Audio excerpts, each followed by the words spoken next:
Good morning, UUCC.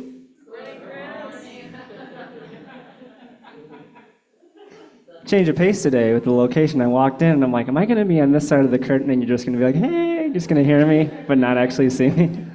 So today, that's funny. So I got my cast off this past week and they've resorted me now, yay, to this splint, which is awesome. And luckily for me, my best friend's sister just happens to be a hand specialist, so she made this one for free.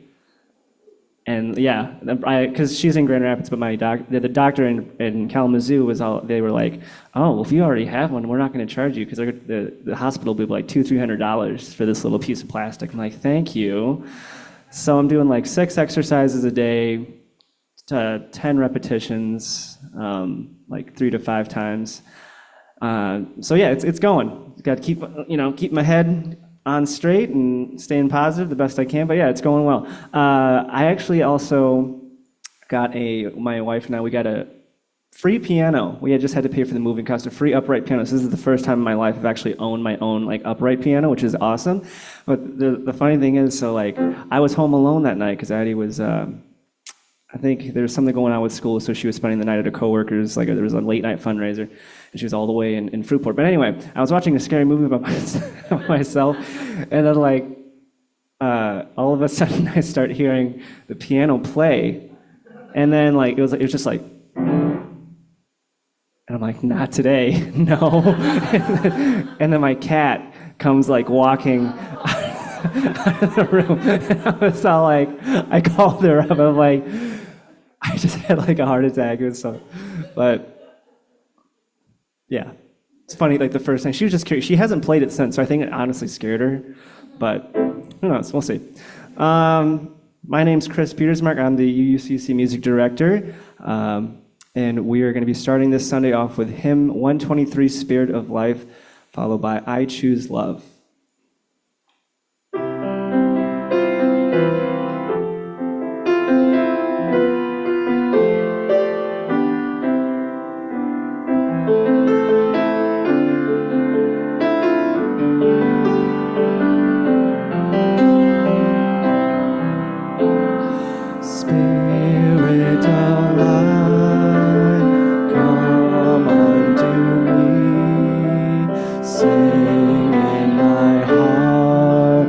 The stirrings of compassion blow in the wind, rise in the sea, move in the hand, giving life the shape of justice.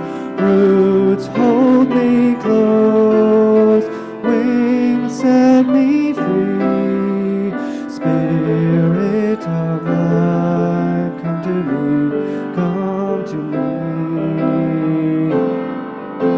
Spirit of life, come unto me, sing in my heart all the stirrings of compassion, blow in the wind, rise in the sea, move in the hand, giving life the shape of justice. Roots hold me close, wings set me free. Spirit of life, come to me, come to me.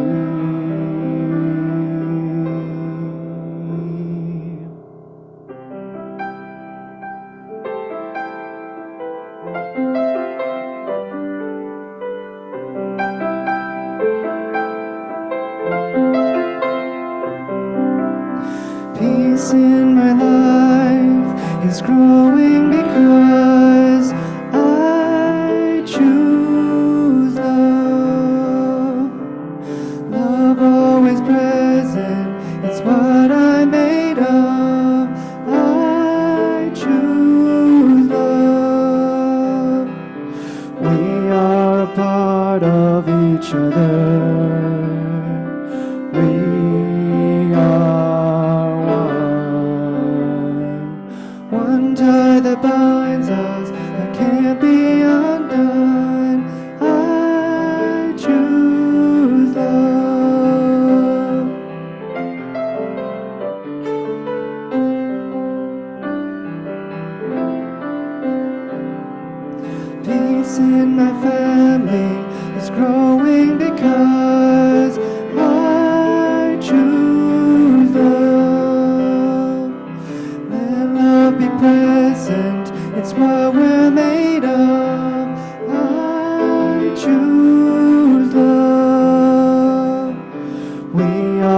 part of each other.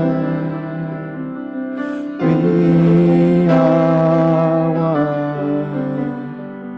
one loving family, sharing one son. I choose love. I choose love. Peace for our planet is growing because I choose love.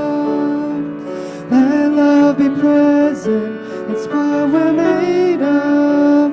I choose love.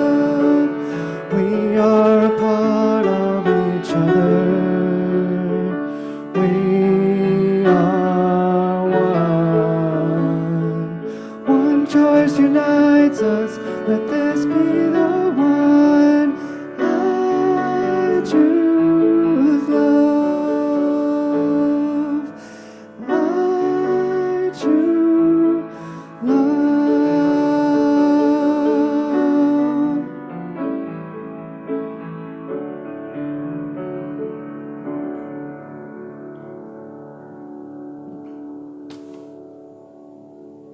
That was a pretty song. Thanks, Chris. Good morning. Welcome. My name is Nancy Calmy. I don't have to read that. And I'm happy to be your lay leader.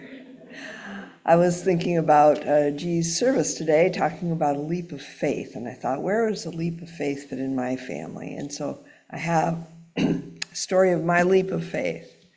Many of you know we have a farm. We have a little flock of sheep and goats. And for 1 hour, one day in a year, we have a shearer come and shear the hair off of everybody. And it's really important to have the sheep and the goats confined, because if the shearer comes and they're out in the field, we're lost. There's no way to get them in. They're very careful. And so for my leap of faith, I mean, this is a big deal to have the shearer come, and we got to be ready, is I'm a planner. And so I think, okay, strategy. And so for at least a week before the day the shearer comes, I go out, and every morning when I feed them, I open a few extra gates, and I bring them a little closer into the barn and a little closer into the barn, and I leave them alone, and I let the goats, and anybody who wants to, the sheep also can just sort of sleep further into the barn every day. As it gets closer and closer, I get a rope and I tie it around one of the posts, and I tie it to the gate, and I put it way over out of the way where they can't see it, and I let them see that for a day. Finally, the day comes, and I thought, okay, it's got to work. I didn't sleep well, but I planned and I did everything I could. I said, I'm going to take a leap of faith that this is going to work. So I went out like 6 a.m. and I said, okay, come get your breakfast. And I watched them from behind the bushes. And finally I saw the last, most timid little sheep come, and he walked in, and I took the rope and clanged shut, and I got them all. So when I do a leap of faith, I plan for contingencies. What would happen if this went wrong or that went wrong? And so far, 3 years in a row, it works. And so that was my leap of faith this week. So welcome to our members, friends, and guests in the sanctuary and out on Zoom and on, it's not YouTube, yeah, it's YouTube now.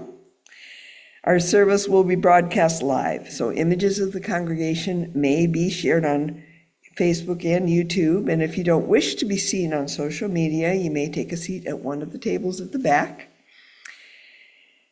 And please refrain from talking while we're in live, because the house microphone may pick up your conversation and broadcast it to the wider community. And finally, please switch your cell phones to airplane mode and silent to reduce the load on our bandwidth and avoid streaming disruptions. This building is on Shaver Road in Portage, Michigan, on the ancestral lands of the Peoria and Potawatomi people. We pay our respects to the elders, past, present, and emerging. It's a little brick church with a rainbow flag and the Black Lives Matter banner out front, because we believe that love is love, and it is our responsibility to dismantle white supremacy and build a beloved community that benefits us all. Our church is served most Sundays, as today, by our minister, Rev Gy McCartney. We are a community on diverse spiritual journeys, and on other Sundays we enjoy hearing differing points of view from guest ministers, lay leaders, or a guest speaker. I'd like to extend a special welcome to our visitors this morning. We're glad you're here. We invite and encourage you to ask any questions and look through the literature about our UU faith, which is displayed in the entrance as well as in the community room. If you're joining us online for the first time, welcome. We're excited that you are here. We invite and encourage you to attend the Zoom coffee hour following the service to get to know us better. You can find the link to the coffee hour in the comments section of this video or go look on our website.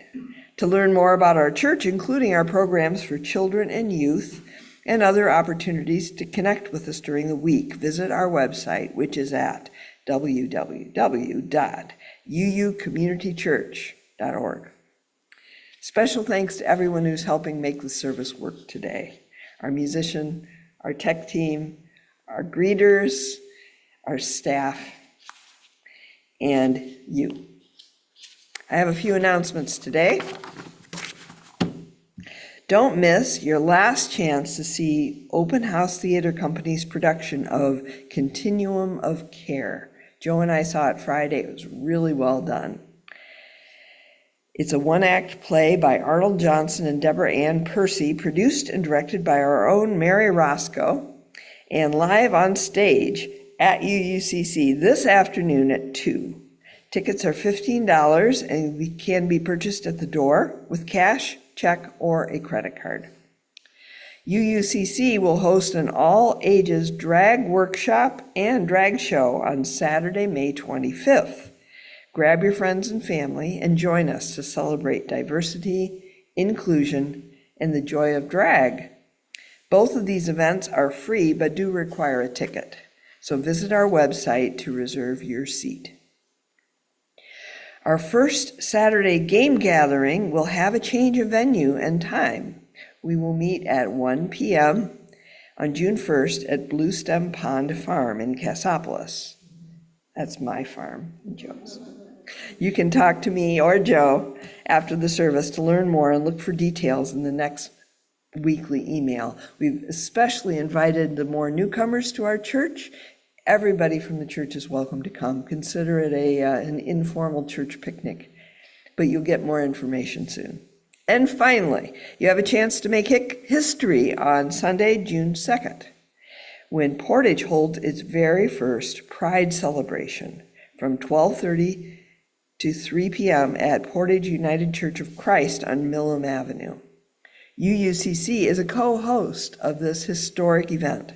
And so we hope many of you will attend this family-friendly potluck picnic and show your support for LGBTQIA+ equity and inclusion in our community. So on this day around the world, Unitarian Universalists light the chalice. We are truth seekers, and we seek a truth that is so strong it can withstand our questioning and our doubts. The flame reminds us of what we have in common here, and so we bring it to life. Oops.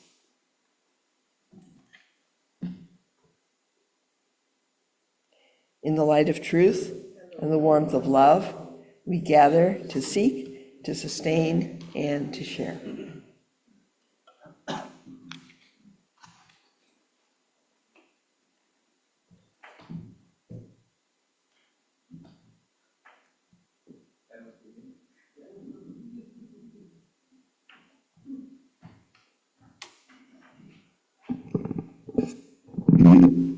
Good morning, all. I'm Eric Nelson, and I'll be leading you in a meditation this morning.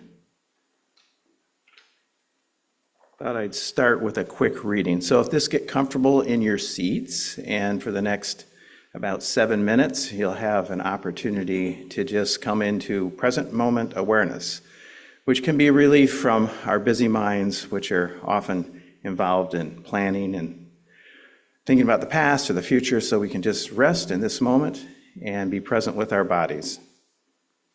This is a reading by Donna Faulds. I breathe in all that is. Awareness expanding to take everything in as if my heart beats the world into being. From the unnamed vastness beneath my mind, I breathe my way to wholeness and healing. Inhalation, exhalation. Each breath a yes and a letting go, a journey and a coming home. So coming home to the breath.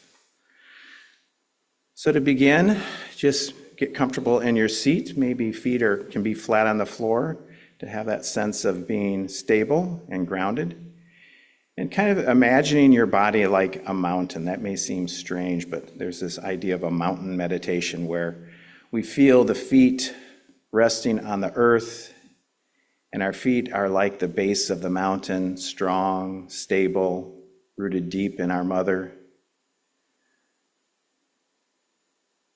The head is high above the earth, looking out across the vast expanse. Trees and rivers, and maybe even ocean in the distance. And we just rest in this stability, the peace and the calm of the mountain body. Strong, stable, rooted.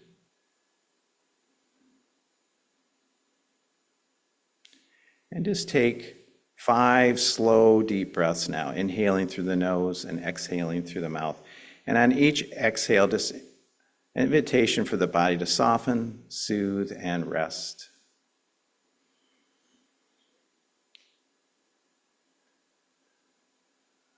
Just letting go and softening on each exhale.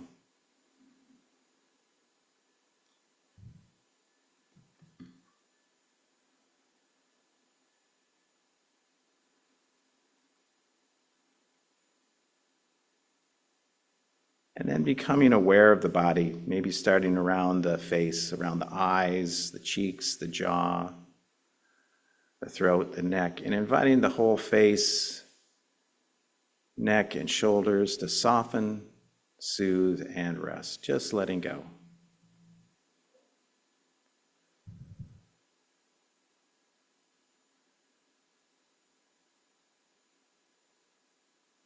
Inviting the shoulders, the arms, and hands to soften, soothe, and rest.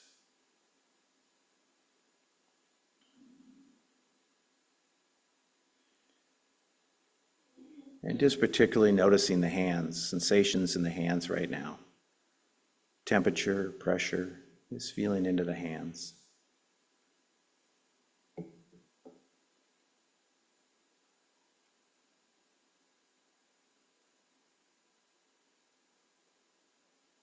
And then dropping down, moving back up from the shoulders, and then dropping down the back, the shoulder blades, the middle back, the lower back. Again, the invitation to soften, soothe, and rest, just noticing sensations in the back and the hips.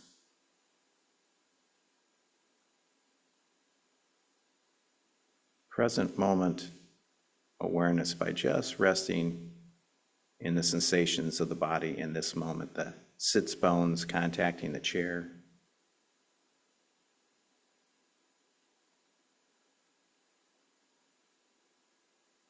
And dropping the attention down through the thighs, the knees, the calves, the ankles, and just now noticing sensations in the toes, the ball, the arch, the heel of the foot.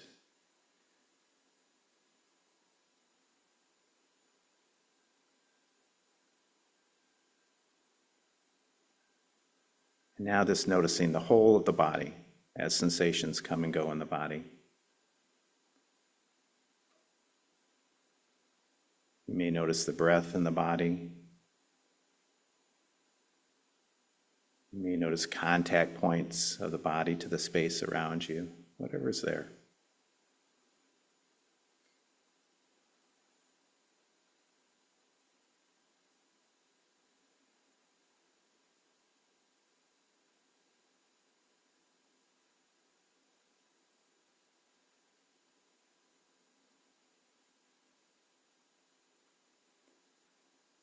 And once again, just noticing now any areas in the body that might be tight or contracted. Maybe it's around the face, or the shoulders, the jaw. And just noticing those areas, and again, inviting those areas to soften, soothe, and rest. Just letting go.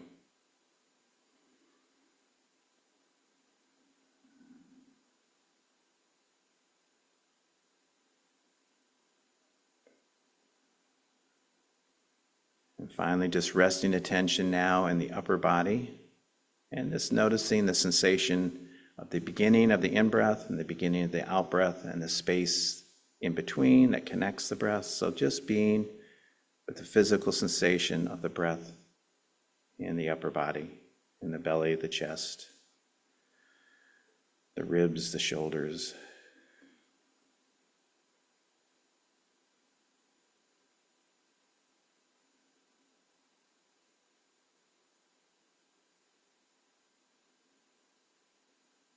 Just resting.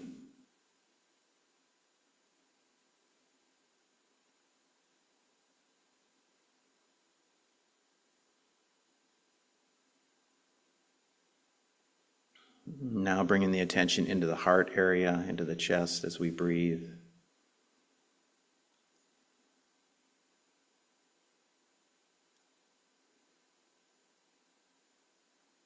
And just taking a moment to visualize a place in nature where you feel comfortable and connected to the earth around you, wherever that is for you.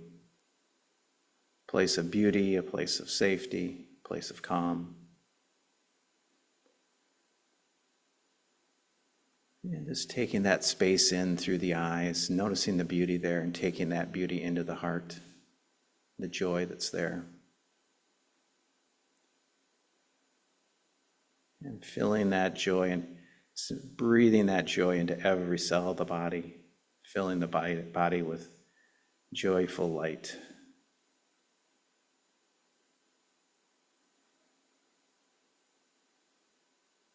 Seeing the colors, the textures, the patterns of the beauty of this natural setting.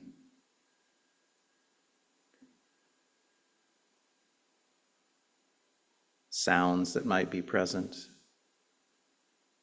Sounds of the wind or the water, the trees, the insects, whatever's there.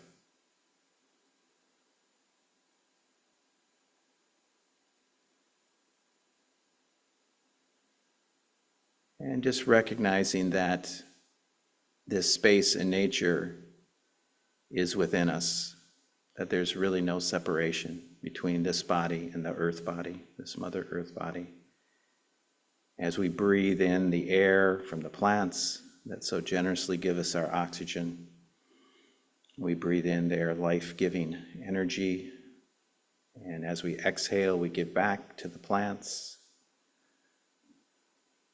as they take in our carbon dioxide and the sunlight to reproduce and transform that into life-giving oxygen for all beings.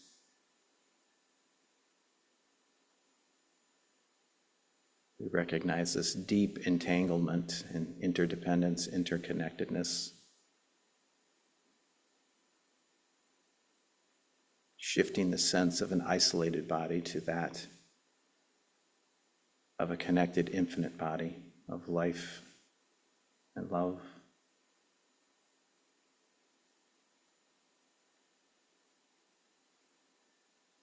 The barriers that seem to separate us are in the mind, created by the mind, and can dissolve and be let go of.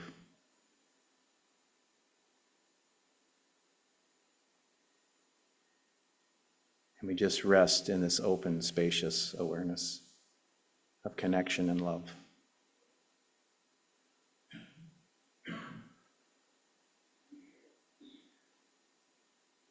And then it's extending, as we close, extending to ourselves, loving kindness. In this moment, may I be happy and joyful.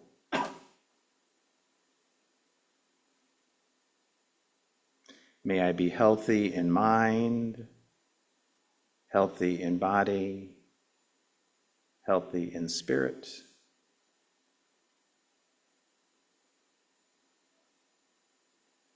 May I know inner peace and peace in all my relationships. May I be free from suffering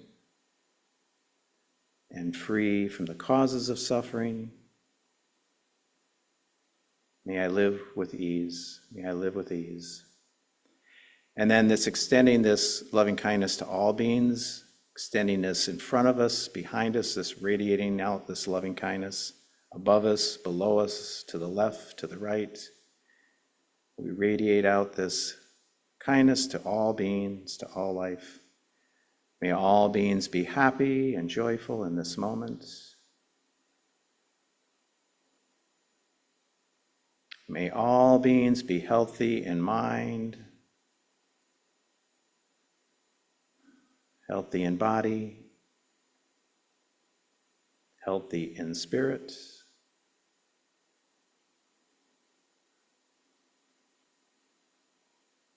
May all beings know inner peace and peace in their relationships. May all beings be free from suffering and free from the causes of suffering. May all beings live with ease. And then this closing, coming back to ourselves, may I be happy, may I be healthy, may I be peaceful, may I be free from suffering, may I live with ease. Let's tap us out with the bell, and just notice the bell as you come back in. I would suggest as we come back into open-eyed awareness to kind of have a peripheral awareness where we don't zoom in on specific objects, but we have that kind of connected, open, spacious awareness, I call it.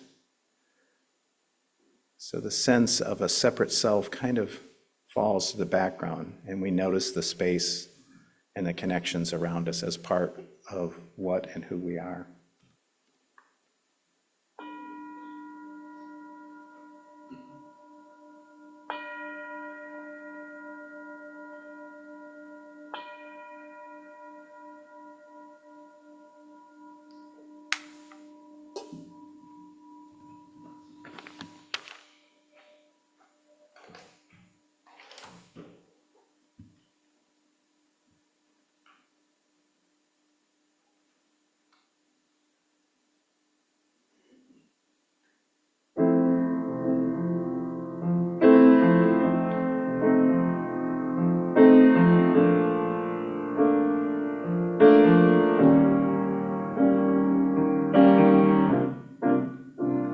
Today's a new day,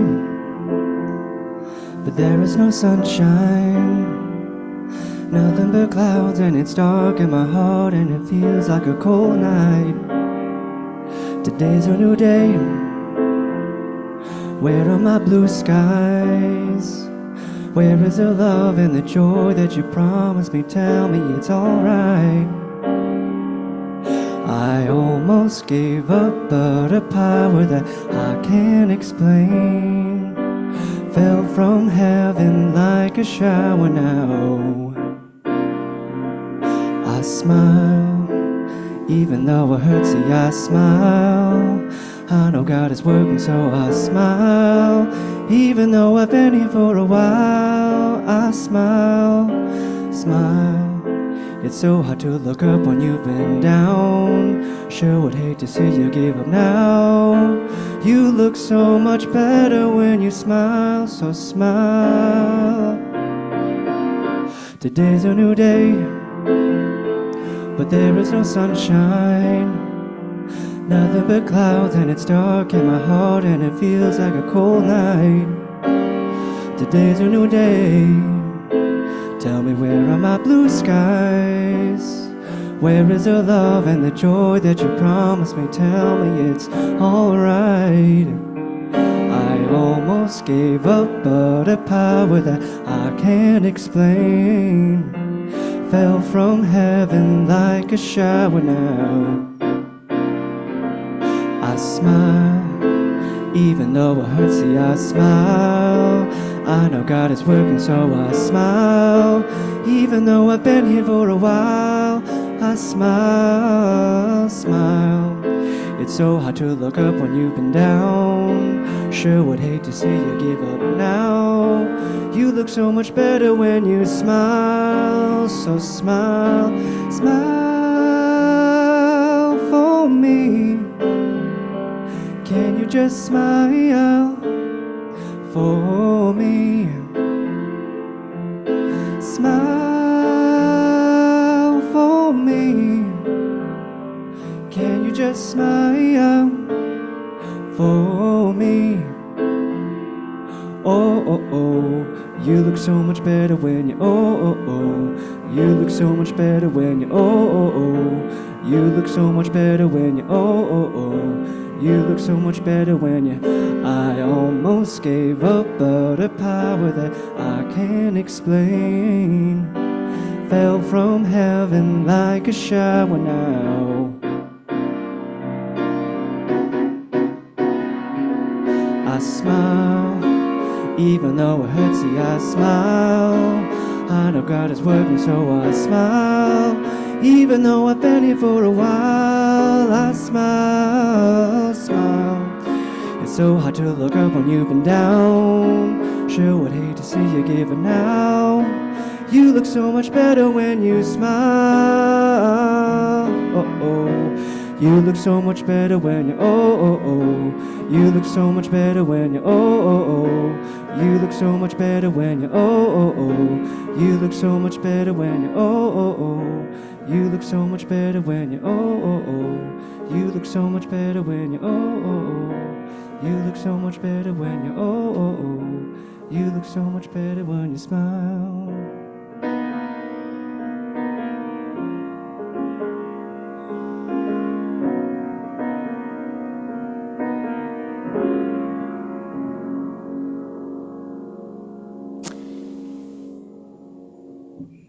Good morning. You did file in after I sat down. I'm glad you came. It wouldn't be the same without you.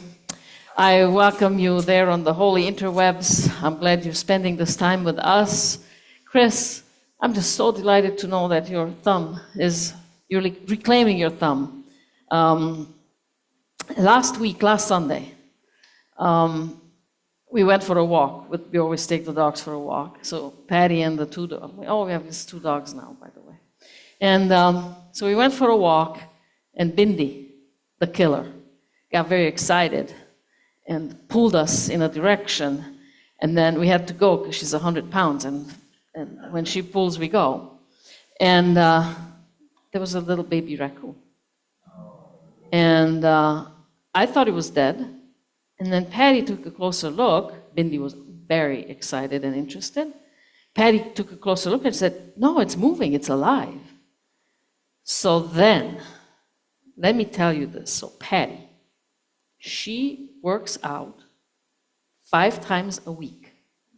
She goes to Burn Boot Camp, which is a very high intensity workout. It's an hour, and she's in the best shape of her life.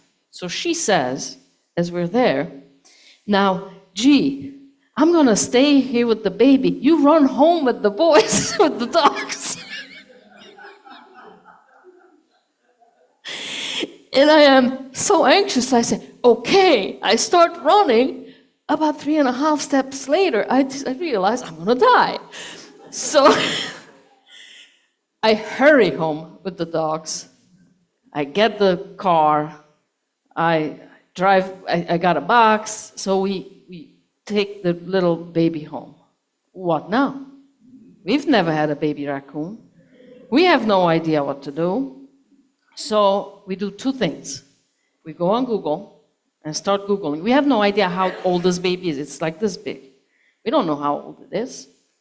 We start Googling what to do, what not to do. We don't want to hurt it.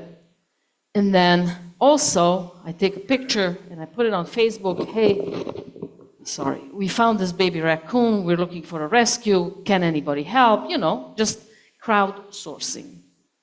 And messages come in, all kinds of messages.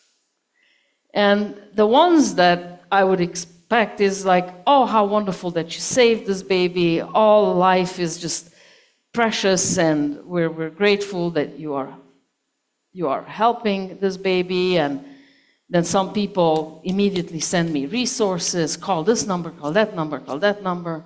So I call, and then other messages come in. It's like, what are you doing? Let nature take its course. Then there is a vet, I know, bless her heart, she puts it on there. It can be very dangerous for humans. They can spread this roundworm that can kill humans, period. Nothing follows that. It's like jazz hands.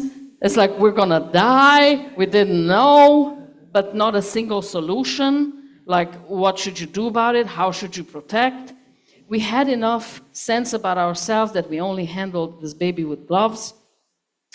But anyway, so, and then notice also what's happening inside you as I'm telling you the story. Because some of you are probably quite happy that we rushed to the rescue of this baby, and some of you might be of the opinion that nature should take its course. And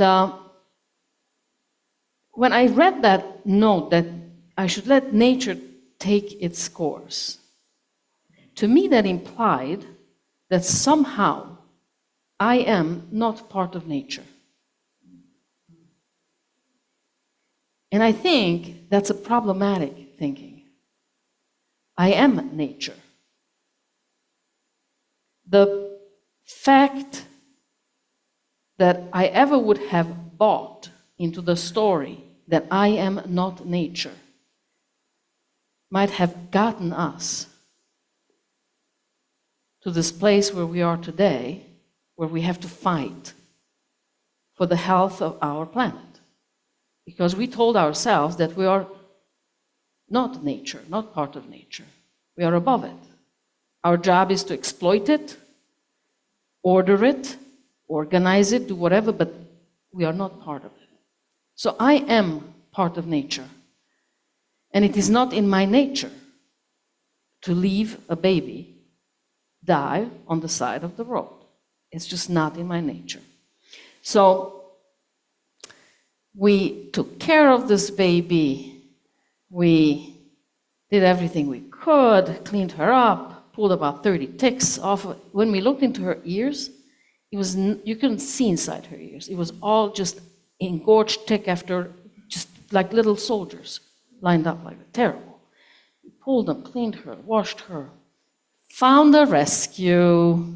Wasn't easy, but found it, took her there.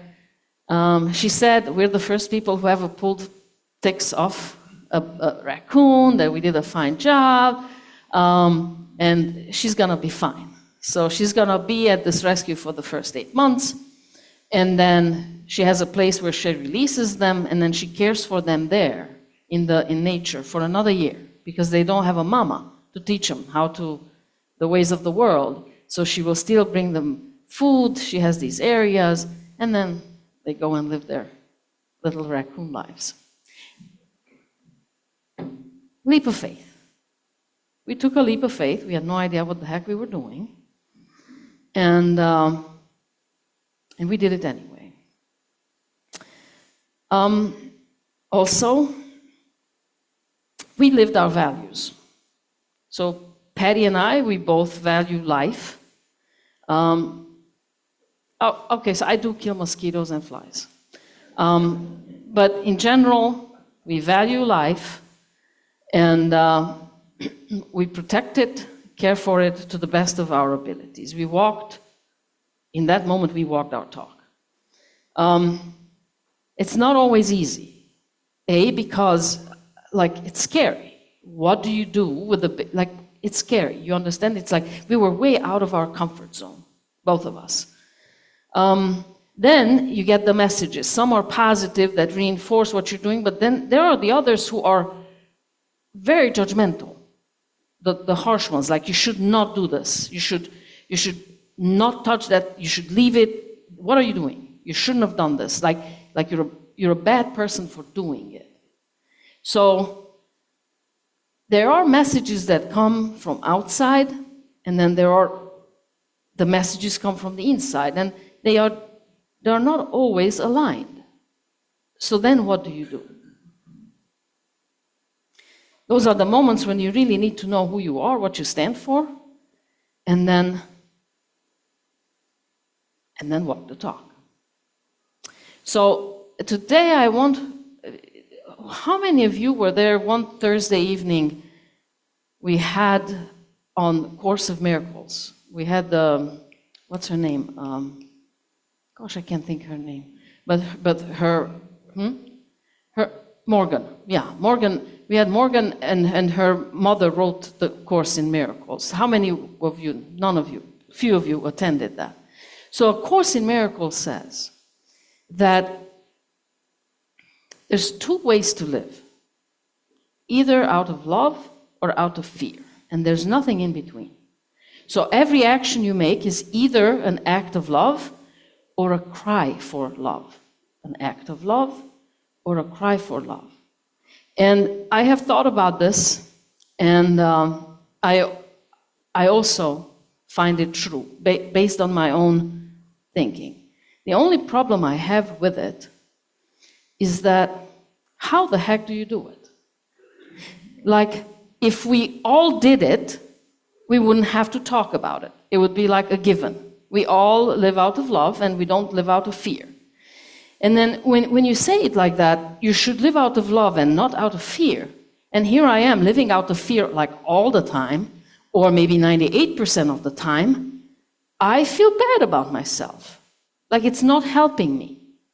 And that's the problem with all the self-help books that I have read. Sure, I agree with them. Yes, it all sounds good. I also love it when people come up here and they say, not up here, but you know, when they talk and they say, well, if I can do it, anybody can do it. Well, if that were true, then everybody would do it. They say, if I healed from this, anybody can heal from that. If I became a millionaire, everybody can become a millionaire. You know, it's whatever the lack in your life is, and somebody dealt with that.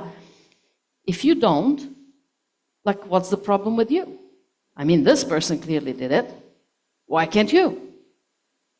And that's where I have a problem with the whole self-help literature and culture.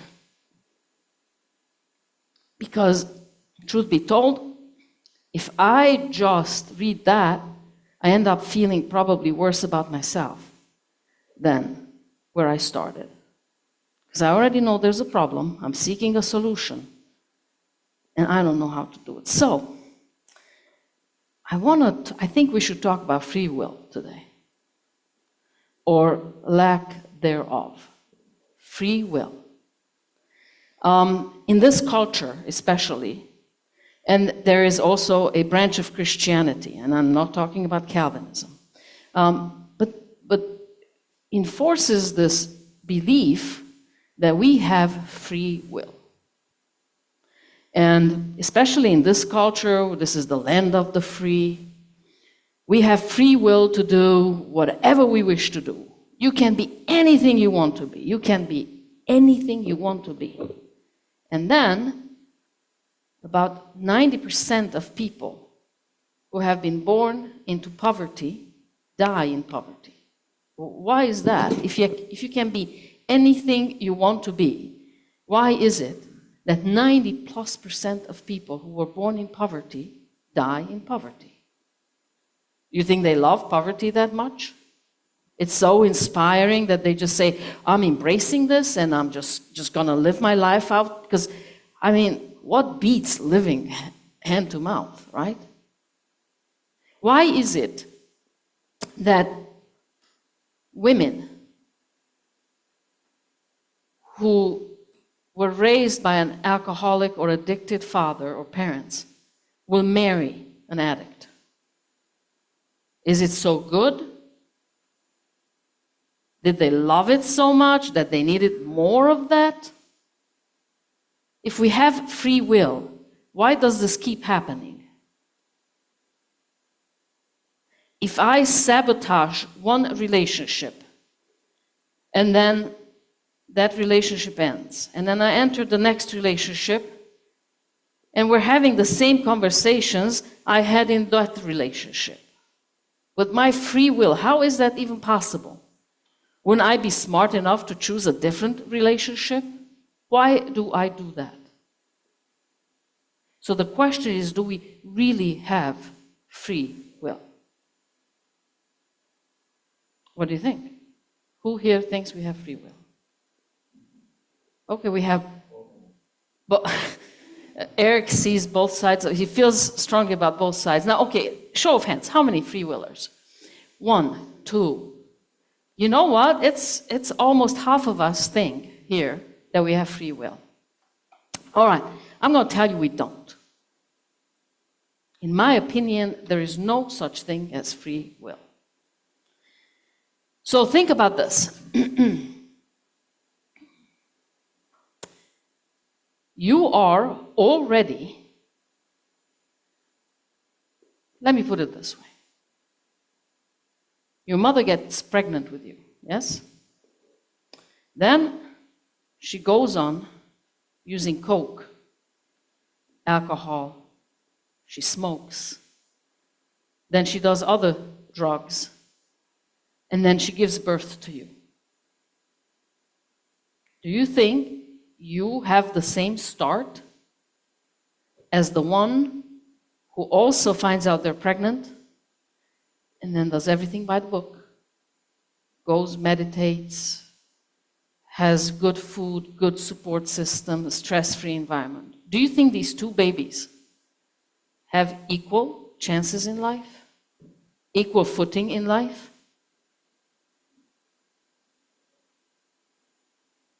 Absolutely not. And then you're born into that environment. So now in this environment, from day one, you experience lack of security, lack of care, not necessarily because there's not love there, but maybe there's no sense of presence when one is high, right? When one is lost in their addiction. So no sense of security, lack of care, lack of probably of needs, maybe the food is not right. Do you think this child grows up really with the same opportunities, same chances as this one? So when this person grows up and they're full of anxiety, and all of their choices are governed by fear, anxiety. They are always defending against as opposed to living for. And then you go to them, honey, there's two ways to live. You can live out of love, you can live out of fear. Why would you choose fear when there is love? Is that helpful? Well, no, it isn't. That's not the only thing that impacts us, how we start out and how everything was in utero and then further on. But we have these hormones, we have these testosterones, and sometimes there's a different amount in our body than other times. So when that changes, the hormonal levels change, our decision-making changes because it impacts how we think. There is a study, a very well-researched and proven study, The Angry Judge. So they did this study in prisons with the parole panel. So it really matters when prisoners go in front of the judge. If they go in front of the judge after lunch, right after the judge had lunch, their chances of being paroled is 60%. 3 to 4 hours after lunch, that drops to 0. Why do you think that is? Because your frontal cortex, this is the one that helps me imagine myself in your shoes. The one that will help me have compassion. That's a very expensive piece of property. It requires a lot of glucose. And 3 or 4 hours after you ate, you run out of glucose. So you no longer want to really think about, well, why did this inmate make that decision? What impacted them? Could it be possible? You just don't want to do that reasoning anymore, so you just deny, deny, deny. Right after lunch, you have enough glucose, so 60% are approved, approved, approved. Free will. Now, if you, however, know about this and go up to the judge and say, hey, judge, what's going on here? I'm noticing that right after lunch, you pardon 60%. 3-4 hours later, 0%. What's up? What do you think the judge would say? Lack of glucose? Or would they give you studies, like they would quote you, oh, well, the reason I did that is because of da. We don't even know what's governing us. So it's very important that we understand what happens inside of us. And sure, it's wonderful. It's wonderful to have positive thinking, to have positive messages. And the reason they become sound bites, because they are. The reason they sound like platitudes, because they are. Because it's very hard to apply it to oneself. And it gets even worse when you see that it works over there, and it just does not work over here. That's really the most painful part. So therefore, it's very important that one learns oneself. Because, and here's the good news, while we don't have free will, while even what happened to me 3 seconds before I walked up onto this platform is impacting everything that I'm saying right now.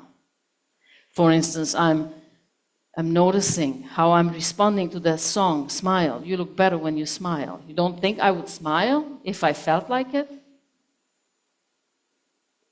And then I also know that women tend to get that message. You never walk up to a guy and say, honey, smile. You look so much better when you smile.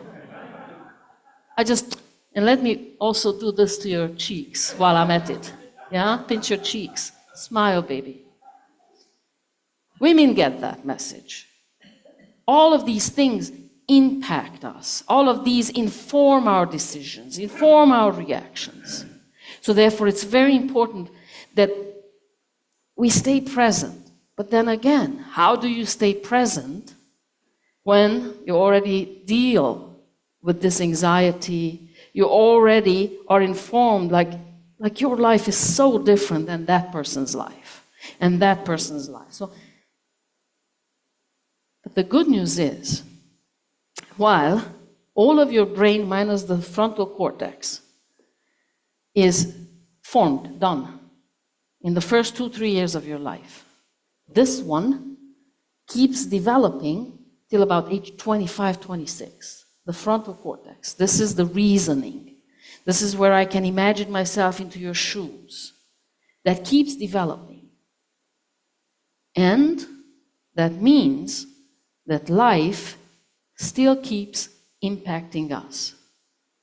So the truth is that when we do manage to bring awareness to ourselves, And when we do manage to make a decision that is different from our instinct, so for instance, I have so much anxiety, I'm so fearful to apply for that job, to ask out that particular person on a date.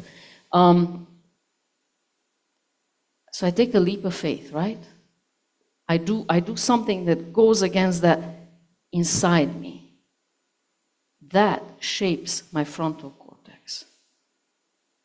And then the more often you do it, the more the frontal cortex is toned. It's like a muscle.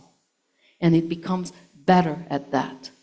And you may never be natural, but now you will have your memories to reinforce. Oh, wait, I've done this the last 15 times. 9 of those times, I had a very positive result, or 12 of these times. So I can do this. I can do this again. And that's how you slowly change the trajectory of your no free will life. And it's so important that you do not compare yourself to another. Because even your sibling was born into a different family than you were. Your parents were of a different age when your sibling was born. Your parents had different needs, different fears, different reality than when you were born. So even siblings can't compare themselves to another. Parents should not compare the siblings. So know yourself. Keep getting to know yourself with kindness, with compassion, and just understanding, honey, look what I've been through. I'm hungry. I was raised by wolves. I was raped. I had illnesses. I didn't do well in school. There's dyslexia, so on and so forth. It's just, that's your reality. So be gentle. Be gentle with yourself. And then encourage yourself still to make decisions that are not out of that fear. But understand that that fear, you came by it honestly. You understand?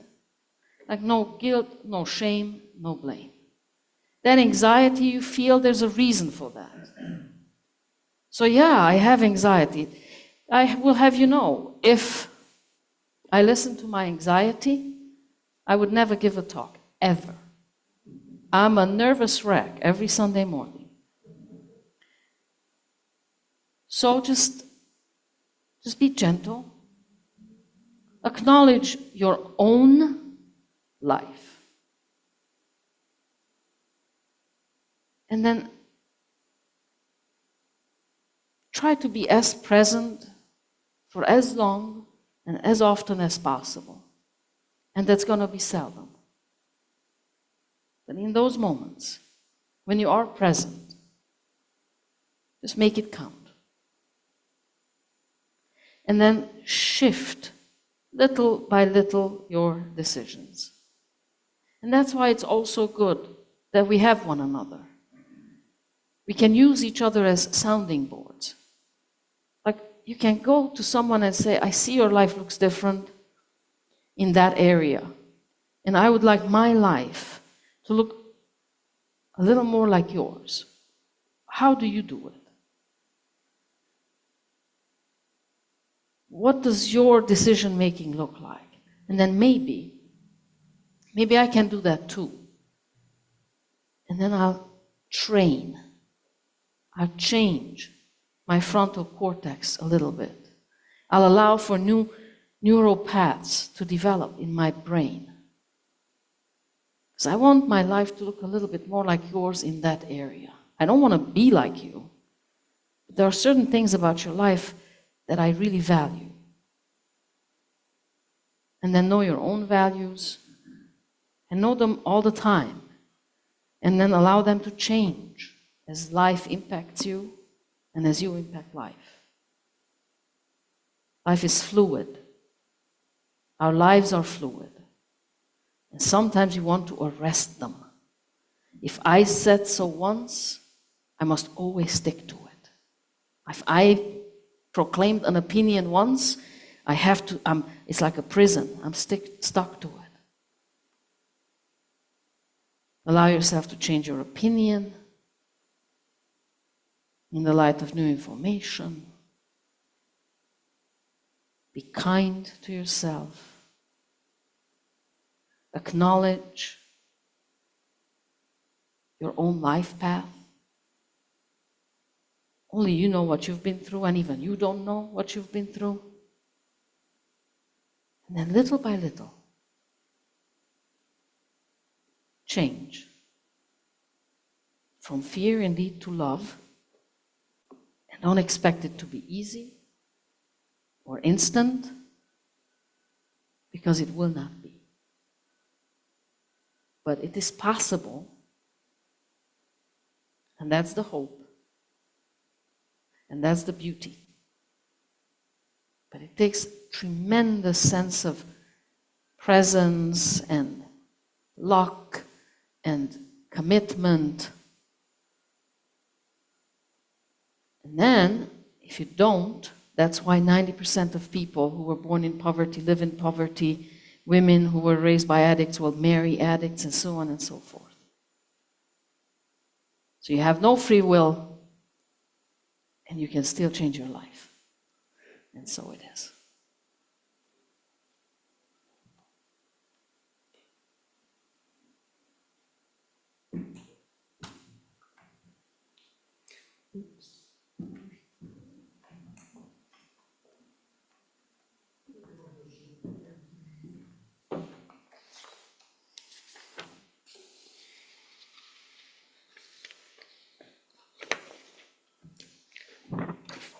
So, our lives have been graced by many gifts by the hand of life.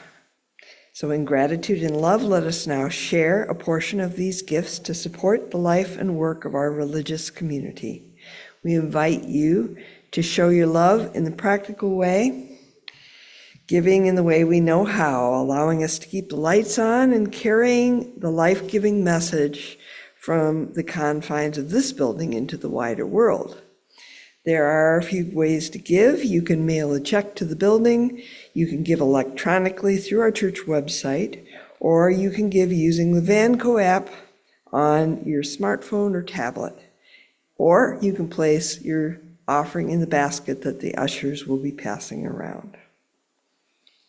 And now we will hear from Chris.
As we extinguish the chalice, let us remember to keep the flame awake and alive in our hearts, and let the light of the chalice bind us together, showing us the way.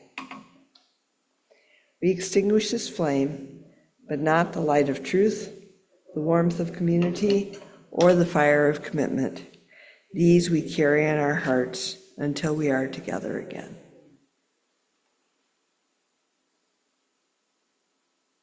Love yourself as you would love another. And so it is.